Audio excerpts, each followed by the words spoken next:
Hi, welcome back to my views and news.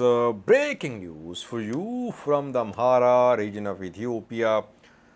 US seems to have taken a position today about the conflict in the Amhara region of Ethiopia, about the conflict in Oromia too, but Oromia conflict is not a new conflict. We were expecting some statement, some position taken by the US government because this conflict in the Amhara region is spreading. Oromia is being involved. Fano fighters entering Oromia. Situation not fully under the control of Ethiopian government. Military trying to restore peace and stability, but Fano fighters still in control of large territories of the Amhara region. What is US position? And US is sending its top diplomat to reinforce its position about the conflict in Amhara. The top diplomat is going to arrive in the Horn of Africa tomorrow. We'll have a detailed look at US position about the conflict in Amhara. A statement was issued by US State Department today about Ethiopia. Mike Hammer is US Special Envoy to the Horn of Africa. This is third US Special Envoy to the Horn of Africa. When Tigray war broke out, US appointed a special envoy for the first time to this region.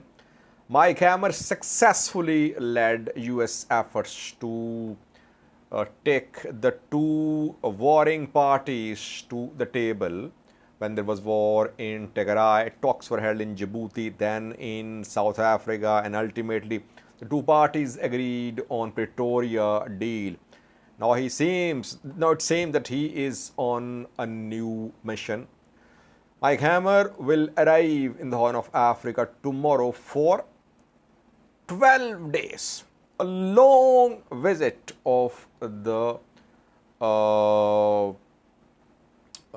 US Special Envoy.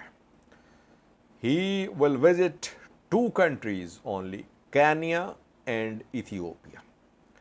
He'll have meetings with Kenyan officials, Ethiopian officials, IGAD officials, and African Union officials. Agenda. Two main points on the agenda of Mike Hammer's visit are firstly Sudan. He'll hold discussions in Ethiopia, in Kenya about Sudan because Sudanese conflict is definitely out of control. Talks happened, talks were held in Saudi Arabia where US is directly leading the talks. Saudi Arabia and US are leading talks there. First point on agenda is Sudan. Second point is Ethiopia. And in Ethiopia, he'll discuss the implementation of Pretoria deal. Not something new. Implementation ongoing since November last year. Yes, implementation delayed, but US has been calling for return of IDPs. So obviously he'll put pressure upon the Ethiopian government. That government should ensure the return of IDPs to Olkai, Tumera, Sagade, Akoram, and that is what Ethiopian government is already working on. Next point of his agenda is very crucial, which is mentioned in today's statement by US State Department. He will urge Ethiopian government for negotiated resolution to the conflicts in the Amhara and Oromia regions. Because this part of US State Department statement is very crucial. Diplomatic language, you have to understand diplomatic language to know a country's position about issues. About Oromia, US position is that talks should be held. Talks have been held. First round of talks held in Tanzania but talks did not lead to any breakthrough. No tangible progress was made.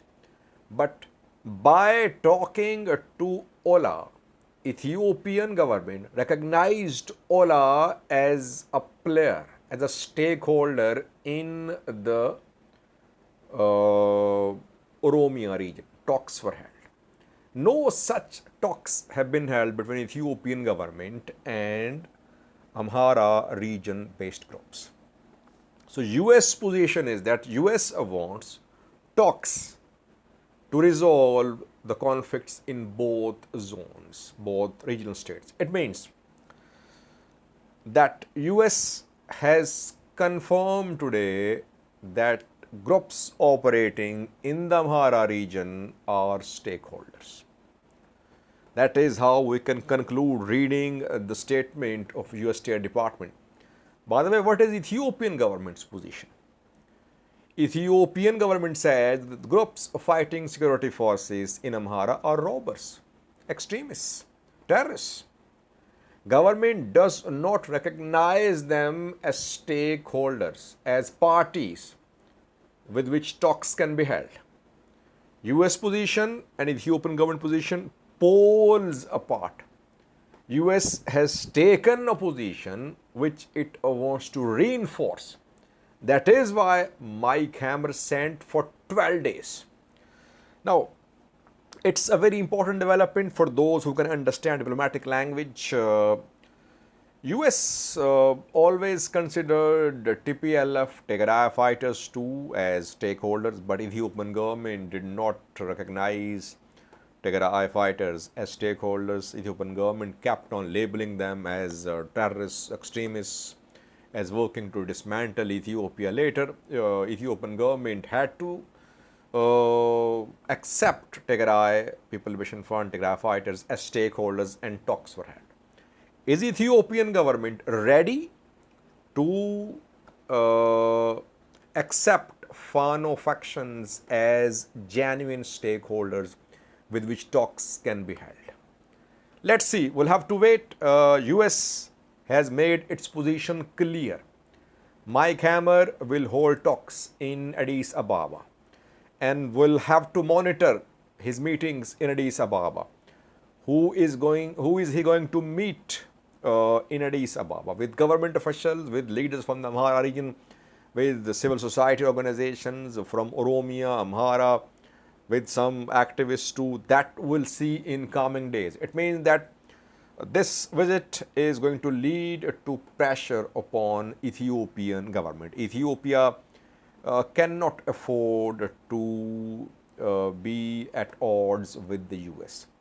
Ethiopia today received financial assistance of I think more than 700 million US dollars from World Bank. World Bank, IMF, they cannot operate, they don't support countries without approval from US and Western countries. Ethiopia is in dire need of this financial aid. On the other side, Ethiopia is being asked to talk to Fano fighters. What will PM Abiy's government do? Either it will accuse the US of interfering in Ethiopian internal matters. That is what happened when US allegedly backed TPLF members diplomatically. But this time, I think Ethiopia-US relations have improved. Ethiopia will try to handle the situation diplomatically. It's a win for Fano, pro-Fano diaspora groups. These diaspora groups have been meeting with US government officials. We know that. I think some AAA held some meeting with Mike Hammer, Amhara Association of America, and some others. I think Meaza was there too. They held talks with Mike Hammer and other US government officials. A US member of Congress issued a statement calling for talks to resolve the conflict in Amhara, showing his concern at human rights abuses in Amhara. All this is happening because of lobbying, because of diplomatic work done by Amhara diaspora groups living in the US. They held a meeting with Mike Hammer. Then Mike Hammer went to Europe. He held some meetings in Brussels. There, GERD also came into discussions. GERD could also be part of the agenda, but we know that talks already being held in Egypt. First round of talks came to a close today. Tripartite mechanism was the mode of talks. Ethiopia, Egypt, and Sudan held talks in Cairo, and today Ethiopia announced the closure of first round of talks. Next round of talks will be held in Addis Ababa in September. So already the three parties are meeting on GERD issue. UAE is mediating there. I don't think GERD is the top issue when it comes to Mike Hammer's visit to Ethiopia. I think top issue is Sudan, to the extent of Sudan, and the conflict in the Amhara region. Let's see how Ethiopian government responds to US efforts to resolve the conflict in Amhara. US could propose Pretoria-style talks. Yes, there could be high-level talks between Fano factions and Ethiopian government.